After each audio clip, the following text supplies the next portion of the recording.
What's in the bag? Yeah, I've got what's in the bag. Hello. I know. Welcome to 100% LCFC. Sinky, obviously. Phil, chatting, drinking a coffee. We're down at Peter's Pizzas. Cheers. Cheers. Hopefully we've got a pizza coming in a little bit. John, we're looking forward to tomorrow's match. Leicester travel all the way up to Newcastle. It's a fair old trip, 5:30. So it's a late finish for all the fans, isn't it? Yeah, it's a weekend away, basically, isn't it? Because I think for most people, going to Newcastle, and I've been up there a few times, my daughter actually lives and works there, it's a fair journey. So I think for most people, with the kick-off time at 5:30, it's an overnight stay. And it's a nice place to stay, to be honest. It is. It's a good night out on the toon, as they say, isn't it? Indeed it is. But Newcastle, struggling 1 point from their last 6 games. You know, they started off slowly, but I know they've got issues around the club, and the manager's kind of a bit uncertain as to the future of what's going to happen there. I think Mike Astley's said, hasn't he, that he's actively looking for a buyer for Newcastle, and I think that's upset them a little bit recently, hasn't it? Because Rafa's a great manager. A lot of clubs, including Leicester, were slightly linked with him, and Everton. Yeah, they were. But he stayed put. Yeah, I mean, obviously they've had, I think their last result was at Man City, who again scored late to win that game, but they're slipped down the table. Leicester well above them. It was the other way around a little bit earlier, but great place to go. I used to like going there as a commentator. Better view than the fans perhaps, because I was so high up, isn't it? It's like I was down at pretty well ground level on the halfway line, so it was brilliant. But the fans are right up in the gods, aren't they? Yeah, the view from there is like you're looking right down. Like being in the new camp. Subutio players down below, but not to take them lightly at home. Even though they're struggling a little bit, they're a very proud club, of course. Looking back on some of the games that I think one game I didn't get to was the one where we were, I think, 3-1 up, and Shearer got a hat trick near the end. You remember that one? I was devastated for about 2 weeks. Well, we've got pizza. Thank you very much. Thank you. Margaritas. Shameless plugs, John, for Peter's Pizzas, but thank you for that. But they're very good pizzas. We've got one of these. Don't forget. And obviously, I'll jump in on the competition, John. I know, sorry. Yeah, go on. We do the score predictions, don't we, for a couple of Peter's Pizzas, so we'll come on to that later. Anyway, okay. Rewind, what were you talking about? No, I was just saying, you look back at some of the games I listened to and covered at Newcastle. I always enjoyed going there. The bad memory is the Shearer hat trick that did us in that particular game. But, a nice place to go. And let's hope we can get the result. I don't see why we can't. We're on a bit of a run at the moment, actually, aren't we? We are, and I think it could be 3 games on the trot, couldn't it, for wins. The Spurs game looked like Leicester back to Premier League title Leicester. Burnley was good as well. To be fair, since Puel's took over, the ship seems to have steadied down a little bit. Yeah, and he's playing people in slightly different roles, slightly different tactics. I think it's looking good stuff from Club Puel at the moment. I suppose the big talking point for the Burnley game was Ogazaki being left out and Gray going in. He obviously got the goal, so that kind of worked for the manager. But I guess you kind of look at him and think he studies the game quite heavily, and he plays the team that he thinks might win the game. Burnley were in it. Obviously, they had a bad injury, and that kind of set them back, I think, a little bit as well. But Leicester maybe could have had a goal or two extra on what they got. But a tough win against a very good Burnley side, you have to say.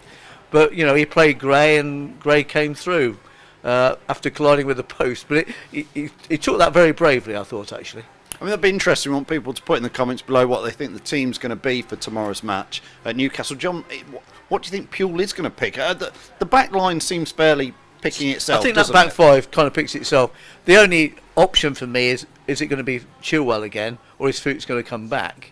Now, for me, I'm a bit torn, if I have to say, because there's benefits on both sides. But I think this time he may put Fuchs back in. But I'm guessing. Fuchs or Chilwell, I'll take either, to be honest with you. But Chilwell and Gray seem to work quite well together. I'm not saying that Fuchs and Gray don't, but... So you're thinking Gray's going to start as well? Yeah, I'm thinking that too. It's difficult, isn't it? So whenever you're picking a team, there's one or two positions where you've got options. I suppose Gray's involvement will depend on whether Ogazaki comes back in or not, perhaps. And obviously, we're both probably going to predict Ndidi and Ibora. Ibora's been playing really well, John. He's looking a quality signing. He's looking a leader now, isn't he? I think he started quite slowly, but maybe just getting used to things. But yeah, he's absolute star, I think, in the middle there. And of course, we've got another central midfielder to come in the new year. Adrian Silva, waiting around. So that's another option that we've already got without actually going into the transfer market. The thing that's impressed me with Ibora is there was about 10 minutes to go against Spurs, and we were under tremendous pressure. And again, it was right in front of us in the family stand at the King Power, and right on the edge of the area, there was about 5 Spurs players frantically going around. The ball drops to Ibora, and he just sort of trapped it. He looked so casual, just moved it, just laid it back about 4 yards for Simpson, who then hoofed it away. But didn't panic. No pressure. No. You know. What was also nice, I suppose, in the last couple of games is a lot of people, especially our American friends, were a bit with Mahrez. They weren't really sure about him. But I think in the last couple of performances, and maybe before that, the crowd appreciated him when he went off in the other game. And maybe he is, with a manager who speaks his own language, maybe the message is getting through. You can do more, you can do more. He scored a good goal or two, but he's a must play for me. Got to get him in there. Some people are saying leave him out, but he's somebody who can just do something different, even if he's not involved in the game. For most of it, he can just come in and score a goal. I'm a bit worried, John, with his hairdo. Oh yeah, that surprised everybody, didn't it? You can certainly pick him out now quite easy. Well, I wonder if that's exactly what it is. I think it's his come by me hair. Yeah. It's like, I don't know. Maybe it's you can see more of me now. Well, yeah, but that's what I mean. You can read into it what you like. Barcelona, Roma. Look at me. Well, yeah, but that's looking on the negative side again. No. Listen, I think maybe he lost a bet. Maybe a simple thing. He had a bet with somebody. If you don't do this, you got to buy your hair blonde. It could be anything like that. I think if I was a multi-millionaire footballer, John, it looks like he's been out to Boots and bought a home bleach, if you ask me. Well, yeah. Hey, it'd be nice to know the story of why he's done it, wouldn't it? Really, I suppose. But wasn't it back in the day? All the Leicester players died there blonde after Neil Lennon. Yeah, Neil Lennon. Yeah, I don't know what Lennon was thinking about there. I don't think the players knew what to make of it when he walked in. I do remember it happening, though. Yeah. Well, he's probably covering his gingerness up, wasn't he? Yeah, well, I don't know why, really, because that's what made him stick out, the fact he had red hair. But hey. So we sort of half-picked the team there. We're saying Ndidi, Ibora, you've gone for Gray. I think Mahrez, I'm with you, I'm one of Mahrez's biggest fans, so Mahrez is always in the team. This is all Brighton, though. This is where I'd always have all Brighton, I'll always have Mahrez in the team. So your midfield is? Well, I'm probably, Gray slips to the bench for me, probably, although he's under Puel, he's coming better and better, so it's nice choices to have. It's whether you want a workman like Albrighton and Okazaki in there, and I don't mean that with no disrespect, because I say those two players are normally top on my list. So I think for an away game, I guess the other factor is when the manager is okay, you've got to pick your starting 11, but I remember back in the day you had super subs who came on and could change the game, and that's obviously part of the game. And although we go on and on about who should start, the way you use your substitutes later in the game can have a real impact. So, you've got those choices that if you leave Gray out on the bench, he could come on and make a difference. The same with, I suppose, the likes of Okazaki. Albrighton, for me, I'm a bit more convinced he should be in the starting 11 because he works really hard.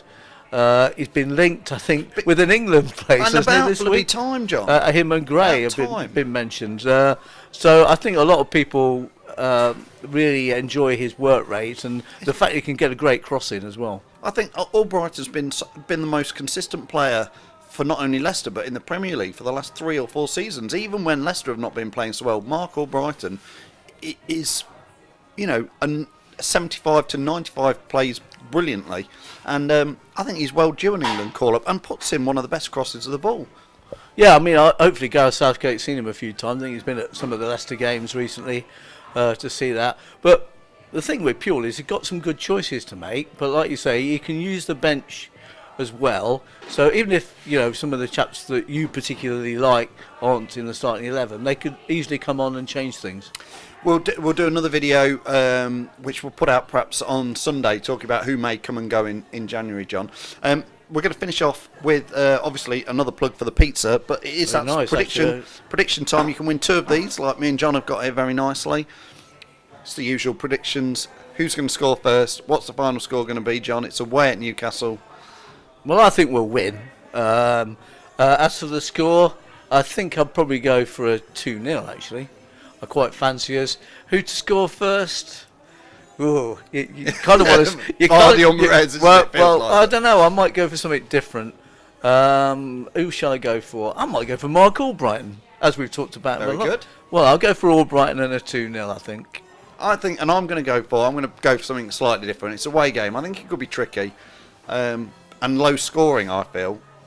Yeah. So I think I'm going to go for it's going to be 0-0 right till the last 5 or 10 minutes.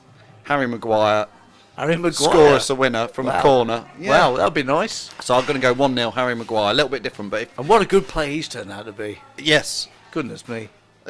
Settling in really nicely. I mean, we've not even talked about Robert Huth, where still injured. Matty James still injured. He's been out for a long time. Hasn't he? Matty James, bless him, is just. I thought Huth would be back in the picture by now, to be honest. Yeah, I think it's a niggle, isn't it? And James also just. I feel sorry for him because whenever we see him play, he's looked good, but just can't seem to get his health right, can he? Well, obviously, transfer market, as you say, coming up. Some players probably. Maybe on the way out, and then where do you want to strengthen? That's the sort of thing. Maybe if Huth isn't going to get back, you're going to be looking. I know we've got another central defender that can come in. Only seen him once or twice. Yeah. So we'll have to see what the manager thinks, but we'll talk about that another time. Get your predictions in.